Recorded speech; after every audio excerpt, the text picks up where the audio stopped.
নেদারল্যান্ডসের রটারডাম শহরের একটি মসজিদে হামলা, ভাঙচুর ও অশোভন আচরণের ঘটনা ঘটেছে।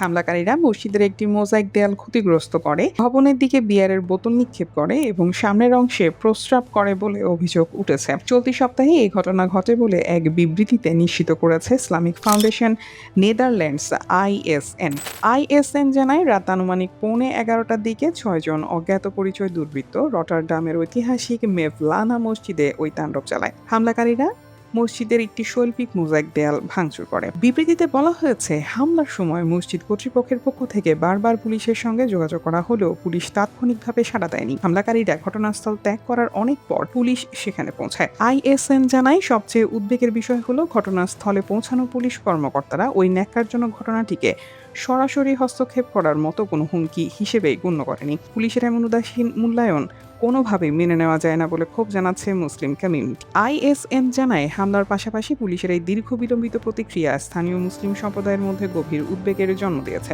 নেদারল্যান্ডস সহ ইউরোপের বিভিন্ন দেশে সাম্প্রতিক বছরগুলোতে মসজিদ ও মুসলিম সম্প্রদায়কে লক্ষ্য করে হামলা, ভাঙচুর এবং ইসলাম বিদ্বেষমূলক ঘটনা বাড়ার অভিযোগ উঠেছে। নেদারল্যান্ডসে এর আগেও ধর্মীয় স্থাপনায় হামলার ঘটনা ঘটেছে। বার্তা সংস্থা আনাদোলুর প্রতিবেদনে জানানো হয়েছে, আইএসএন এর বিবৃতিতে বলা হয়, এই ধরনের ঘটনার কারণে সাধারণ মুসল্লিরা দিন দিন নিজেদের আরও বেশি অনিরাপদ ও হুমকির সম্মুখীন মনে করছেন।